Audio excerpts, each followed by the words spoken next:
Hi, I'm Julia Pastel, in for Colin McEnroe. Today's show was a labyrinth of literature. I have this Rasputin obsession, so I wanted to do a show about that because I'm a huge nerd. But when we were planning the show, in our studies, we came across an 800-page book that I was told I have to read before we can do it, so we were stuck without a show. But as if he was reading our minds, the renowned mentalist, the amazing Kreskin, suddenly became available for interviews. He and I will be talking in the second half of the show about his work and his long career reading body language to find out what's in the mind, and his new tour that starts next week. And because mentalists don't have a lot of time to hang out on the radio, we needed someone else for me to nerd out with. So the first person I thought of was this crazy guy, Rick Ring, who hired me once to write a Lord of the Rings parody about a rare books library. He is my perfect guest, and he is here with me. Welcome to the Colin McEnroe Show, Rick. I am neither Colin McEnroe nor you, Rasputin. Welcome. Thank you very much. I am absolutely pleased to be here. So thank you so much for coming over from Trinity College, just down the road here in Hartford, from the Watkinson Library. So one thing that I discovered when I found the Watkinson and found you is that most people don't even really know what it is. So can you tell us what the Watkinson Library is, where it is, and how long it's been around?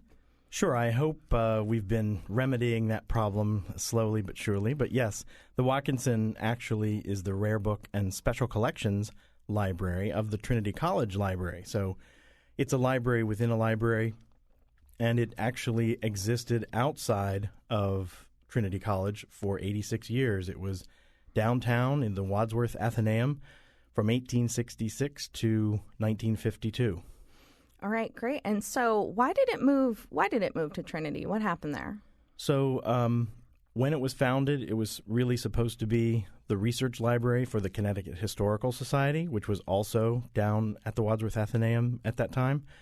Over the period of decades after World War I and the Depression, there were some struggles with money, and so it was, as we say today, an unsustainable model.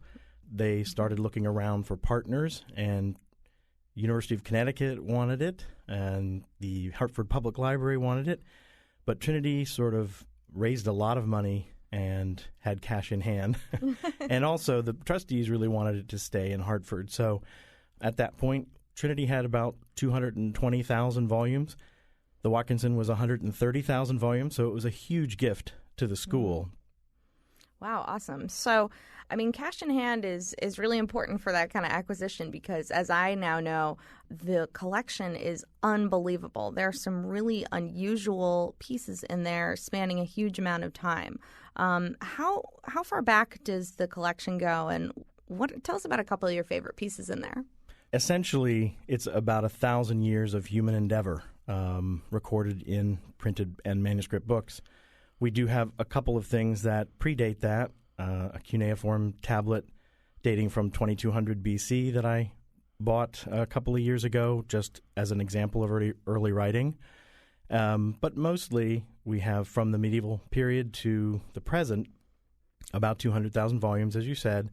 Some of the really high spots that I often like to talk about are, when Napoleon invades Egypt, he brings 200 savants, scientists and artists, etc., and they record everything they could see, and they published a series of works, all called The Description of Egypt, over the course of 20 years.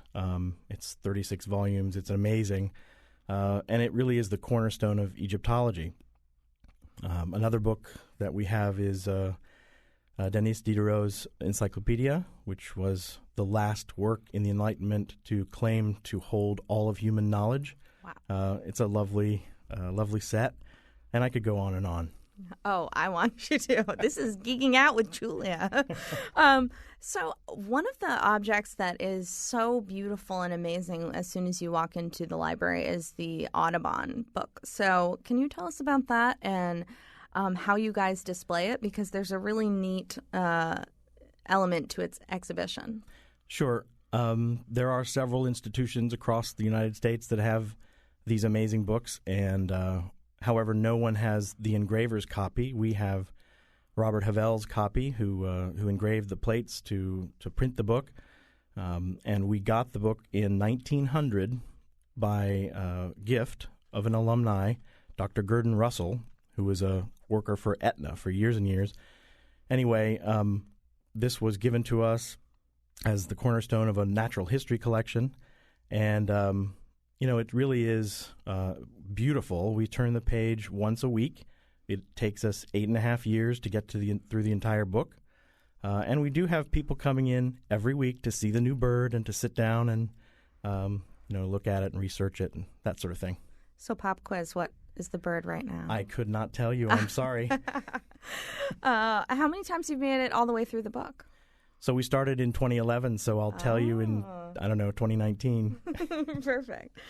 So, Rick, how did you get into the world of rare books? What's your origin story? Briefly, when I know I'm going back far, but when I was 10, we moved way out into the country, and the only avenue I really had was books. This was pre-internet. This was pre-cable. Mm-hmm. It was just very rural Ohio, and the trips to the public library were my mainstay. So books were always sort of in my blood and around me. I decided I wanted to be an English professor, and that morphed into when I went to Indiana University to talk to the curator there on the suggestion of one of my English professors. He took me into the stacks and showed me amazing rarities, and I said, what do I have to do this? Absolutely. I went to Skidmore, and they also have a rare books library. And I remember the first time I went in there and I was assigned to research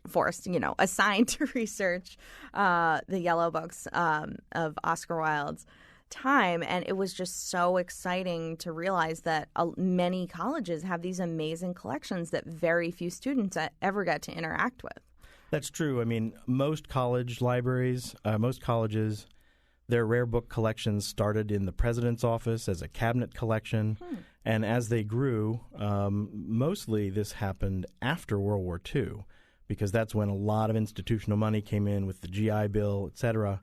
So all of a sudden people started to separate out their rare books. But the reason Trinity is so huge, it's 2 to 3 times the size of any sister school's special collections, is because of this gift of a whole library. And so, wow. So would you say the Watkinson is the best? Is it one of the foremost? Well, that's tough to say because I'm sure someone will call in and say, wait a minute.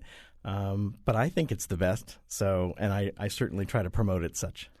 Sure. So, one thing that is really interesting to me is, we think of libraries sometimes in our culture as really static environments, but it seems like you're always going out and acquiring new books, and you always have some dream books you're trying to get. So when we met a couple of years ago, you were in the middle of acquiring a Leaves of Grass edition. Is that right? That's right. So I had an experiment that I wanted to try. I wanted to see if I could unite the campus and the alumni around what I would call a big fish. Mm-hmm. And so I have relationships with rare book dealers all over the world, and one of them had, believe it or not, 2 copies of Walt Whitman's, the 1855 first edition Brooklyn of Leaves of Grass. One of them was $75,000, and the other one was $150,000. Okay, so what accounts for that discrepancy? Just condition of the book? Yeah, I mean, there are a couple of very small things that private collectors drive these prices. Institutions generally don't. Institutions can't usually compete with the money of a private collector, and certainly we can't compete with the larger institutions' budgets, but I wanted to see if we could really pull the campus together, and so the book dealer lent me the cheaper copy. It was fine for my purposes, and we did a marathon reading of wow, I'm blanking on the most famous Whitman poem ever. Song of Myself? I think that must be it. But anyway, we did a marathon reading with faculty and students. We did a lot of different engaging activities, including printing some Whitman letterpress at Hartford Prints, which is a local letterpress shop. And so we finally did raise the money through private donations and grants to get that book on campus. Awesome. So I'm talking with Rick Ring, and we are taking your calls if you have any burning questions for a Rare Books librarian. I have many, but you are welcome to call in at 860-275-7266. Okay, so Rick, I also want to ask you about there was a Bible down there the last time I visited you. So can you tell me about some of the religious works you guys have and how you came to acquire those? A lot of the works came by gift. A lot of these collections do, accept gifts, and donors are a huge part of the munificence of libraries. So I can't really tell you the history. I mean, I can always look it up. But the two favorite Bibles that I have are the King James Bible, the first edition, 1611, which was really a state-supported project. It was a translation by committee. It's a fabulous story, but it's a huge book. Most people think of the King James Bible as things that you have on your bedside, but this is for the altar, so it's quite large. And the other one that I love, are two polyglot Bibles, which are multiple translations in side-by-side array. So you can have the Latin, the Greek, Turkish, Armenian, Arabic. It's fascinating to see these incredible productions of biblical scholarship. Mm-hmm. Now, let's talk about the book as a physical object itself, too, because some of these things in the library are so beautiful or unusual looking. So are there books that are made of things that would be surprising or anything like that? Anything where the object itself is worth collecting, even if the text is not? Well, a lot of the 19th century pictorial bindings are really fun to look at, the way the design is, and there have been many people working on cataloging those and exploring the designs. There are older, very, very heavy, sort of Harry Potter-like tomes with metal clasps and pigskin bindings and literally boards for covers. That's why the term boards was begun, because they actually in the 15th century and 16th century they were bound in wooden covers, and so there's a lot of different kinds of things. We don't have, I don't think, jeweled bindings, although there are. I think I did get a gift of a small Bible bound in pearl, mother of pearl. So you can find all sorts of things, deerskin, all sorts of things. Wow, the idea of a half a century old book bound in skin of any kind is just so repulsive and fascinating at the same time. Yeah, there are some libraries that have books bound in human skin. Generally, that's pretty disgusting. It's also, I think, almost against the law. But anyway, it's human remains are kind of sacred, so you don't want to usually promote those. And honestly, human skin is a pretty bad binding material. Good to know. Good to know for all of us out there binding our own books. So, Rick, are there any tell us about the student projects that get done. Students often will come in and do projects through the Rare Books Library. So tell us about some of the things that students have chosen to focus on in the Watkinson. Sure. One of the programs we started in 2011 is called the Creative Fellowship Program, which is an award for projects done based or inspired by the special collections. And so over the years, we've had about 30 students go through this program. And the projects range from, one girl actually used Paris fashion plates to create a period dress. Another girl did a history of chocolate in the Spanish Empire, drawing maps and making recipe guides, etc. There was a young man who was a music major who cut a CD which was based on a French manuscript, early 19th century, of popular songs that I had just purchased that year. So the projects run all the gamut of, it's basically I let the students decide what they want to do. I kind of talk them through their project goal. They usually come thinking they're going to write a paper, and I say, well, you really write too many papers. You should take this opportunity to create something that is your own and take it with you when you go. And oftentimes this has led to jobs for the kids because they're very unique portfolio pieces. Yeah, that's so interesting because so much of the college experience is taking the outside world and analyzing it and putting on paper. And this assignment is actually the reverse. It's saying let's take these texts and turn them into something else in the real world. Well, I think that the ultimate sustainability idea that I think special collections should pursue is as a source for inspiration. That's a great note to take a break on. I'm Julia Pistel in for Colin McEnroe, and after a quick break, we're going to talk more on rare books, the Watkinson Library, and the life of a librarian. We'll be right back.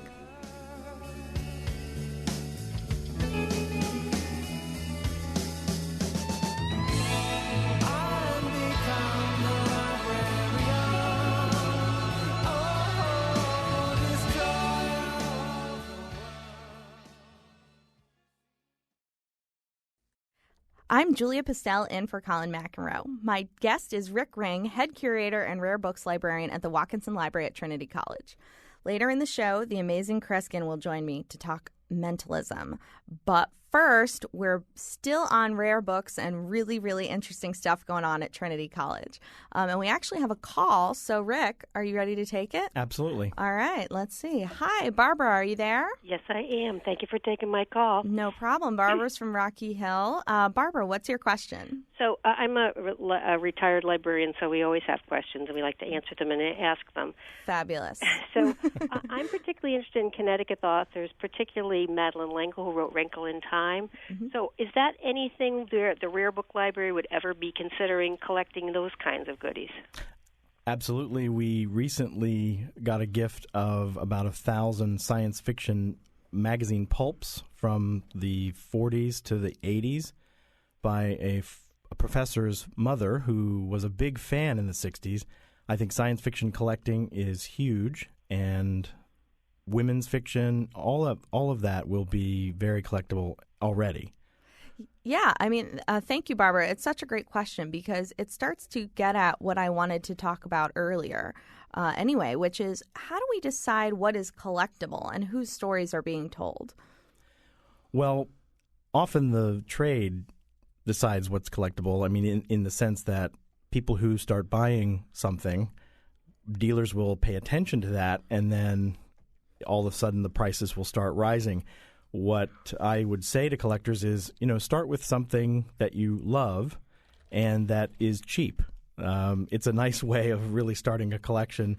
Some book collectors, want to do modern first editions, and they want to go after what we call high spots, these very famous and expensive books. But I teach a class on the world of rare books, and we talk a lot about collecting. And so anything is collectible. Yeah, and as to Barbara's question, science fiction has risen so much in its worth in pop culture in the last half century. So I imagine that's a big, hot topic in the area of rare books. Yes, it can be. I mean, certainly initially with J.R.R. Tolkien, who popularized sort of epic fantasy, and then, of course, with J.K. Rowling, with the Harry Potter series, which really drove a tremendous, if you look at the shelves of young adult fiction now, it almost is all fantasy, science fiction, horror. So that genre has become, so massive, or those genres have become so massive. And, of course, that kind of energy produces collectors. Okay, I've got another call along the same lines. And Ed from Norwich, are you there? Yes, I am. All right, Ed, what's your question? Oh, fascinating show. Thank you. So happy with it. Great presentation, too. Thank you. It reminds me how world-class Connecticut is in so many ways. And it's great to hear about that science fiction donation you received. And I'm wondering if there's any thing about fanzines. Did you cover any self-published fanzines through the decades? We do have some zines, but that is certainly an area that I will be looking to build because it is a very popular thing for the faculty to teach about. We have some faculty teaching about zines, and, it's a mix of art and printing and, literature. Zines have a real sort of cult following. And again, any kind of energy like that is going to create a lot of collectors. Yeah, and now that brings me back to the 19th century and a story I wanted to ask you about, because you had mentioned to us that often the book tells a story in and of itself. So can you tell us about this amazing piece you guys have in your collection of a whaling log that actually tells another very famous literary story within it? Well, I think so to be fair, that whaling log is at another one of the institutions that I worked in. Sure. But I think I was telling the story because it is such an interesting story, and we have the Stowe House here. So when this whaling log was in the Providence Public Library, it is a log that was kept on a whaling voyage, handwritten, which I bought it, for quite a bit of money, but because it was such a literary thing. And in it, there you can see the history of basically the global blockbuster bestseller of Uncle Tom's Cabin, which was published, I believe, in 1853, although I don't have my Wikipedia here. But basically, it was published after the ship left New Bedford and was on its way to the Pacific. But the people on the ship were reading it within a year of their voyage, because as they were meeting ships going back and forth, carrying mail, etc., the book was literally racing across the globe. So, and they were talking about it. And, if you've read anything about the popularity of Stowe's novels, you know that so many people were just riveted. I mean, they have stories of, servants going out back and ignoring their, duties to read the book, etc. So it's a wonderful kind of tale about, you can find in these documents the story of the spread of this kind of literature.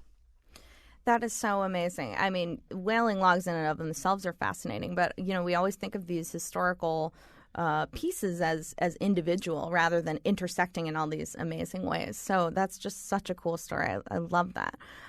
So what do you think Hartford or Connecticut at large should be collecting now? Do we have a collector's mindset? What do we need to be saving? Well, bear in mind that collecting takes a fair amount of, resources, and preserving, certainly, and providing access to it. So that's, when we take in a collection, it's kind of like a marriage. You take in a collection with the promise that you will always have it, and you will always promote it and take care of it. So, but what I don't see happening, and I don't know if this is happening, so I'm sorry if I've offended anybody that I don't know about, but what I don't see happening is the people that are living here now or in the last 50 years or so, their cultures, their businesses, their activities, I don't see, any real effort sort of citywide or statewide to collect their stories. I see, sort of the old 19th century stuff being collected and promoted. But, there's a lot that's happened since, 1890. So I think maybe we should really start thinking about that. Yeah, I mean, that is so interesting. Connecticut is so historically focused, and we have this amazing civil rights history, and yet we're also living through such a racially charged moment in our country, and there's so much we could be collecting and recording and organizing now rather than focusing all of our efforts on what was happening in the 50s or back in Twain and Stowe's time. I mean, those all tell one long Connecticut story. Absolutely. And I mean, another, of course, of the big challenges is how do you collect digital records and how do you preserve them? Because as we can certainly put all the Twitter feeds and all the websites and that sort of thing on servers, but we also know that servers degrade, and that isn't the best archival place necessarily for born digital items. Okay, I'm going to take one more call here. I have Billy from Middletown. Billy, are you there? Yes, I am. I love hearing about this stuff. Sometimes I think I'm a medieval Irish monk who is reincarnated because I'm always preserving books. You're illuminating your manuscripts. I am. I've been collecting for 30 years. My house looks like a library. I've got all leather-bound books and first editions and things like that. And people think you have to be rich to collect books, but if you know how to do it, you can get bargains and you can wheel and deal. And I've got first editions of books that are worth a lot of money. Mark Twain, Tom Sawyer, all that kind of stuff. But you were talking about preserving things. A couple of years ago, I was going by the Wesleyan Library, and they had a dumpster outside. You wouldn't believe the books they were throwing out. And I asked the librarian about it. I said, "Well, we've got all this stuff on line, all digital and things like that." I said, "But these books are amazing. They had books on folklore and from the 1800s and things like that. Just throwing them out." But I don't know. Yeah, I just love it. I love the feel and the smell of a old book, or I love having a modern first edition that I know is going to be influential in some way. Sure. So I think that's a great question. Thank you, Billy. How do we know when we're out of space, and how do you make those calls? Do you ever feel that weight and that pressure of what to do with your ever-expanding collection? Of course we do. We have whole conferences devoted to this issue. We have meetings after. Oh, absolutely. Conferences on throwing away books. We have conferences on shared responsibility, last copy issues. We have consortia that try to coordinate the saving of this stuff. And one of the things that you should just remember is that, first of all, institutions exist in time and space and have pressures of their own to deal with. No institution, I don't care how rich, even the Library of Congress, which is the largest library in the world, cannot keep everything. Library of Congress takes in maybe 14,000 items a day. They only keep half of them. Wow. So it's there are literally billions of books out there, and we save what we can given our mission.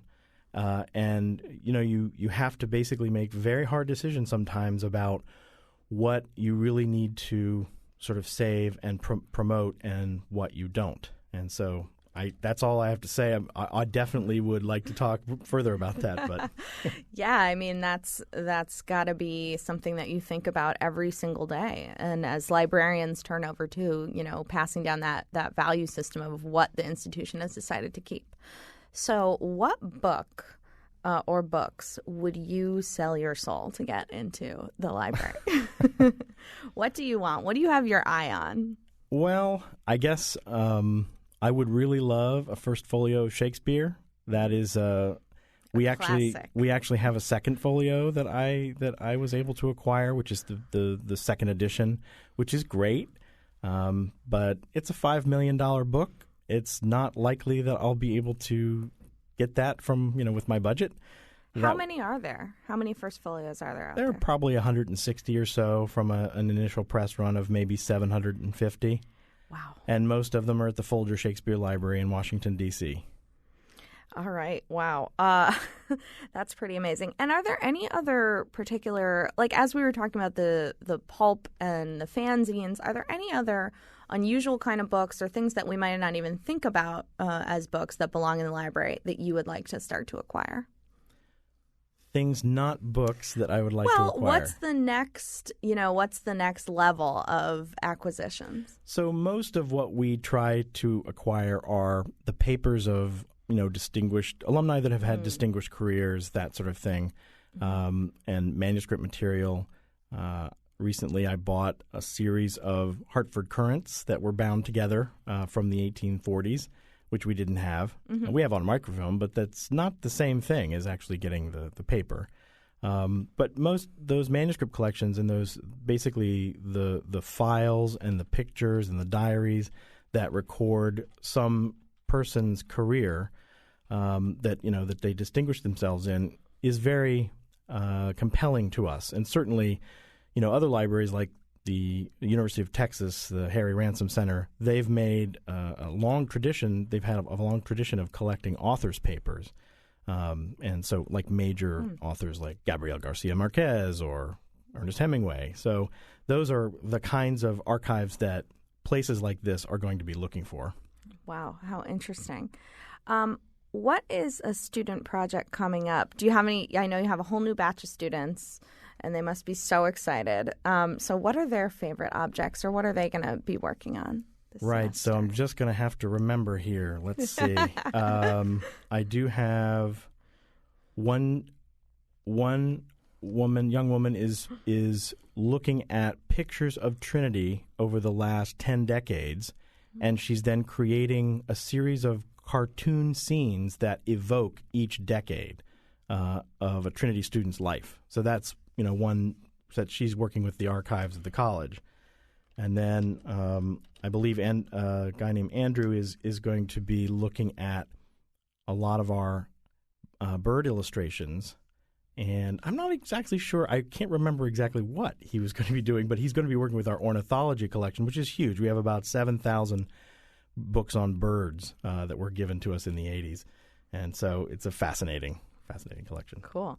So, Rick, what is your advice for people who want to get into this sort of work? The people who are listening and now just veering off the road saying, I got to change jobs. I got to be a rare books librarian. Sure. If you want a career in libraries, you generally have to get a master's in library science, and you can go to Simmons College. You can go to the American Library Association website and look at the list of accredited schools. And if you just want to work in a library, you can come to the Watkinson and volunteer if you like, but I would suggest volunteering at a local library or historical society. Awesome. Yeah, so many historical societies have these collections too. It's a good way in.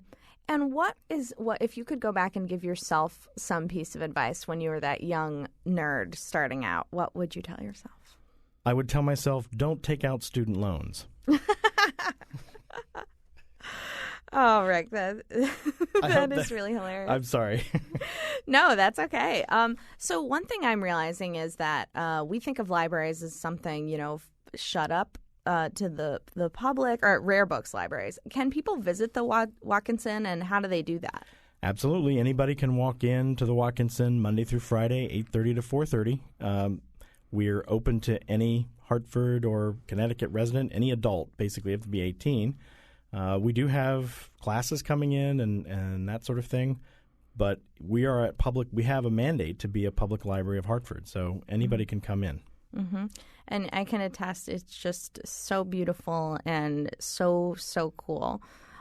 So Rick, just finishing up here, we've just got 1 or 2 more minutes. What do you find is the biggest joy working in the library? What's the first thing you do when you come in every day?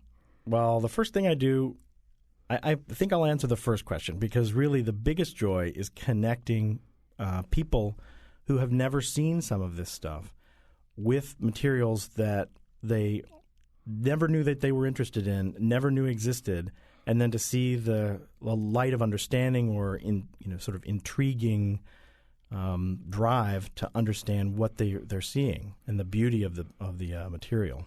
Mm-hmm. And have you guys ever, this just occurred to us, our producers are asking, have you ever had any big catastrophes in the workplace? Has anything ever been ruined at the Watkinson? So not on my watch yet. I'm going to knock on wood. Good, but yes, that we've had pipes burst. We've had sort of imploding air handler type things. We've had spikes in humidity. A building is a kind of a living, breathing thing, and so we monitor everything, the temperature, humidity. We have flood detectors. We're always on it to make sure that this asset of the college is maintained. Wow. Well, thank you so much, Rick, for everything that you do. And it is so cool. And I invite everybody to go down and visit Rick down at the Watkinson. And we are having an open house tomorrow. Plug away. So we are celebrating our 150th anniversary of service to Hartford and the community. So if you want to have a little cider and cookies and see some rare books, come on down. Perfect. Do not spill your cider on the Audubon. Don't worry. Okay, good. All right. Thank you guys so much. We're going to take a quick break. And after that break, we're going to talk to the amazing Kreskin. And yes, that is actually his legal name. And you can call in with questions for him at 860-275-7266. I'm a librarian. I'm a librarian. I'm a librarian.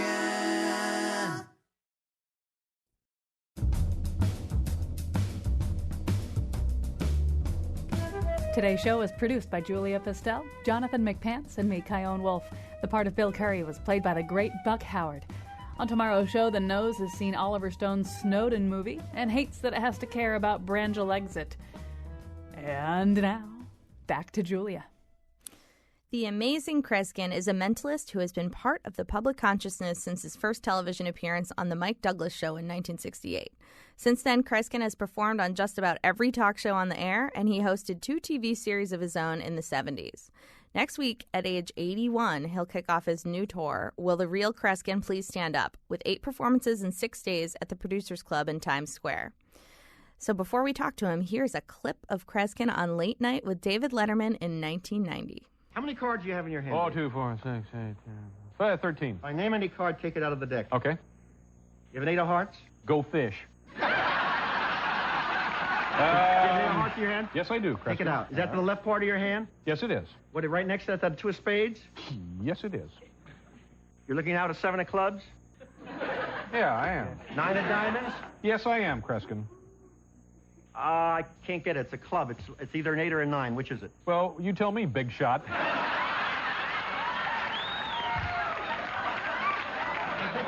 It is an 8 of clubs. Dave, do you have in your hand 2 kings which are near each other? Yes, I do, Kreskin. Take out the ace of diamonds that's between them. Oh, look at that. How does he do that? Look, there they are, right there between. King of spades, king of hearts. How many cards left? All right, they're all out. We have 3 left, Kreskin. I tell you what. 8 of diamonds. Okay. 3 of spades? Yes. Last of 10? 10 of hearts? What? 10 of, there it is, 10 of hearts. 10 of hearts.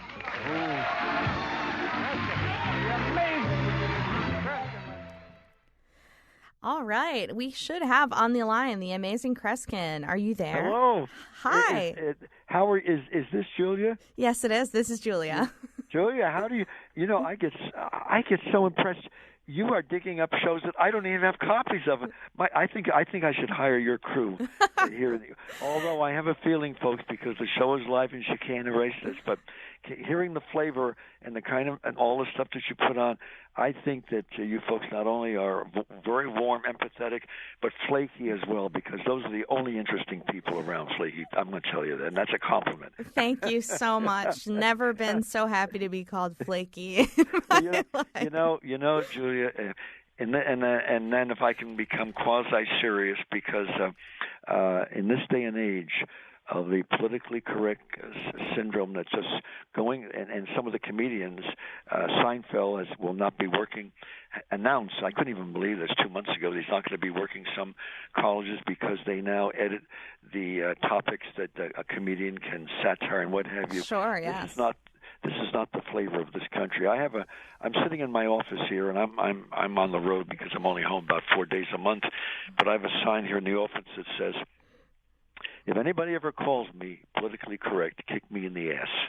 Because we have and I grew up as a little kid in the Second World War, but you had people like Bob Hope and so forth satirizing even the worst enemies and what have you, because that's the freedom of our thinking, if you know what I mean. I didn't mean to get on a well, no, that's topic. all right. I mean, I think this actually gets to some of the things I wanted to ask you about. So you've been a mentalist for a long time, and yes, all my life. Yes, all your life since you were a teenager, right? So tell us about tell us about that. Go ahead. You know what happened? When I was in 3rd grade and 9 years old, and Miss Curtis was the teacher, and it was raining outside, and she said to the classmates, you can't go out and play, but I'm going to teach you a game. And she sent one of my classmates out. I can remember to this day, it was Jane Hamilton. And while Jane was out of the classroom, they handed us a beanbag, and we hid it in one of our desks. And then she called Jane in and said, "Jane, we're going to play a game, hot and cold. You walk around. There's a beanbag hidden. If you get near it, we'll say you're getting hot. If you're not near it, you say you're getting cold. If you're getting real near it, you say you're really very hot." It's an old game called hot and cold. Well, I wasn't picked to play this, and it bugged me, and I was disappointed. I'm walking home that day, and my brother was 3 years younger. And I got home, but my mother was shopping and my father was at work. So I said, "Joe, let's go over to Grandma and Grandpa's house." They were from Sicily. They didn't speak much English. We were very, very close. And they built a house there. He built with his own hands, rented the downstairs to make ends meet. I said, "Joe, here's a penny. Go upstairs and hide the penny." So we went upstairs, and I'm standing outside. And finally I see him at the top of the steps in the staircase, and he says, "Come on up. I walk upstairs. I walk into the old-fashioned kitchen. My grandmother didn't know what was going on. I walk through the kitchen. I walk into my uncle's bedroom. He's at work, and I climbed up, Julia, on a chair because I was only a kid. I was short, and I found myself reaching behind a curtain rod, and I suddenly felt the penny. And then it suddenly dawned on me. I forgot to tell my brother to talk to me. He never said anything. He never did anything. He didn't know what it was all about. I didn't say anything to him, and something made me wander through the kitchen, go into another room, climb up, and so forth.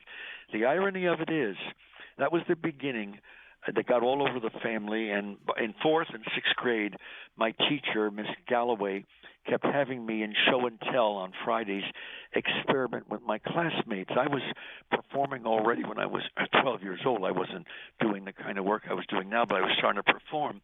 And now, in all my performances, and this will be taking place next week, beginning next Tuesday at the Producers Club each night, I will pick, and I'm the only one in the world that does this, and picture you being there and seeing this scenario. I'll pick a half a dozen people from the audience. They must guarantee they do not know me, have never spoken to me. I will hand them my check. I will hand them my fee for that night. Part of the committee will then escort me from the theater. If I'm at a gymnasium and I'm appearing in a gymnasium, we go out of the theater. If I'm appearing at a state fair outdoors, like Minnesota State Fair was 11,000 people. The Oregon State Fair was 20-some thousand. So they took me and put me in a trailer that was on the stage and closed the doors with people inside with me, and the doors were all sealed. The bottom line is I'll be out of the theater next week each night at the Producers Club. They will hide my check anywhere within the theater. I will be called back in. There will be no guessing game. I will not ask a single question. The committee is simply told, concentrate on what you've done. And, Julia, if I do not find my fee, I turn it over to the people who book me, and the show is for free. Now, that's a hell of a way to make a living. Sure. So that's and this is something that you've done many times, as you've mentioned, and I've read about too. You've done this. By the way, for years it was noted that I had failed 9 times. That's no longer the case. As of a few months ago, here in the East Coast, at a private event, I failed a 10th time and returned my fee. But that's not many out of 6,000 times. And the most famous failure took place in New Zealand. It's been written about in books everywhere. I was at and I love the country. I was at a Coliseum, and during the first week, one of the nights, I failed, and the press came up to me that were in the audience and said, would you hold a press conference tomorrow? You must be upset, but you understand we've seen you on television, but this is your first time. I said, I'm a professional. Of course I will. The next morning, it was over 100 press from all over the country, radio, TV, and television and newspaper. The reason they held the press conference is when I lost my fee the night before, I lost in one night $51,000. Yes, that is a tragedy. I think all of our listeners can relate to.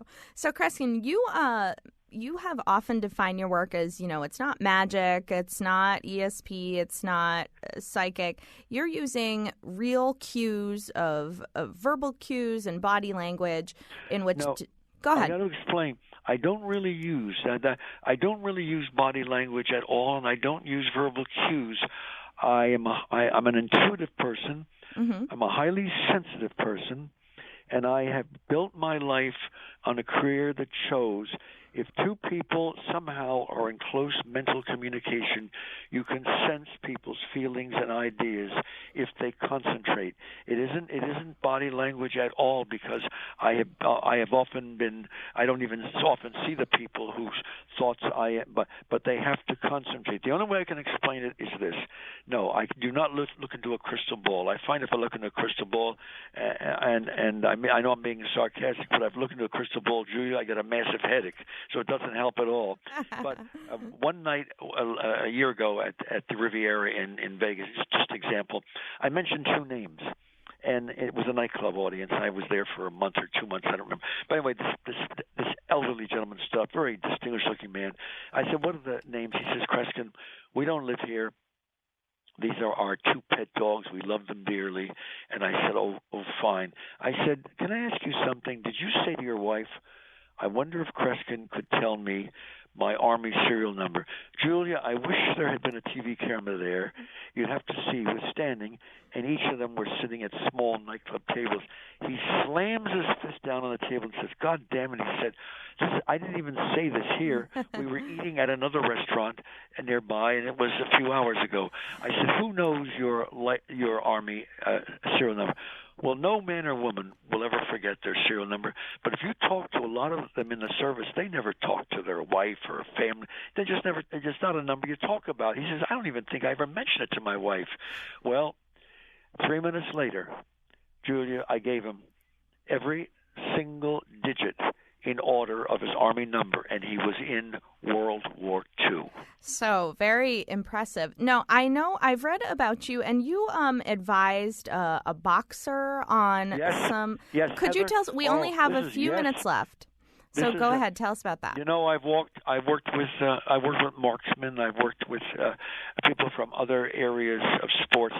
I'm not a sport expert, but when Heather came to me a year ago, her manager said, you know, I've studied what you do, Kreskin.